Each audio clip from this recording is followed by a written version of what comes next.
நேயர்கள் அனைவருக்கும் சரிகம நிகழ்ச்சியின் சுவாரஸ்யமான கதைப்பகுதி.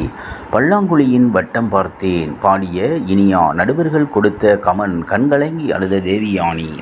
ஜீ தமிழில் ஒளிபரப்பாகி வரும் சரிகமப சீனியர் சீசன் 5 நிகழ்ச்சியில் நடிகை தேவியானியின் மகளான இனியாவும் போட்டியாளராக கலந்து கொண்டிருக்கிறார். அவர் இந்த வாரத்தில் பல்லாங்குழியின் வட்டம் பார்த்தேன் என்ற பாடலை பாட அதற்கு அங்கு இருந்த நடுவர்கள் பாராட்டியிருக்கிறார்கள்.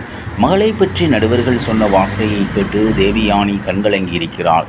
இந்த வீடியோ இணையத்தில் வைரலாகி வருகிறது. பொதுவாக சினிமா பிரபலங்களின் வீட்டு குழந்தைகள் அவர்களைப் போலவே சினிமாவில் அறிமுகமாகும் போது பல எதிர்பார்ப்புகள் ஆனால் அது சில நேரங்களில் அந்த குழந்தைகளுக்கு வரமாக இருக்கும்.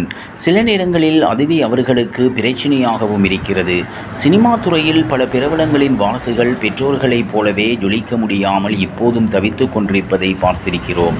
ஆனால் நடிகை தேவியானியின் மகள் தன்னுடைய அம்மாவைப் போல சினிமாவில் அறிமுகமாகாமல் தன்னுடைய திறமையால் பாடகியாக வேண்டும் என்று ஜீ தமிழில் சரிகமப சீசன் 5 நிகழ்ச்சியில் போட்டியாளராக கலந்து கொண்டிருக்கிறார். தன்னுடைய முயற்சியால் தான் வெற்றி பெற வேண்டும். இனியா எடுத்திருக்கும் முயற்சியை ரசிகர்கள் மட்டுமல்லாமல் நடிகை ராதிகா உட்பட பல சினிமா பிரபலங்களும் பாராட்டியிருக்கிறார்கள். இவ்வாறாக சரிகமப நிகழ்ச்சியின் சுவாரஸ்யமான கதைப்பகுதி செல்கிறது. இனி சுவாரஸ்யம் உங்களை காத்திருக்கிறது. மீண்டும் சந்திப்போம்.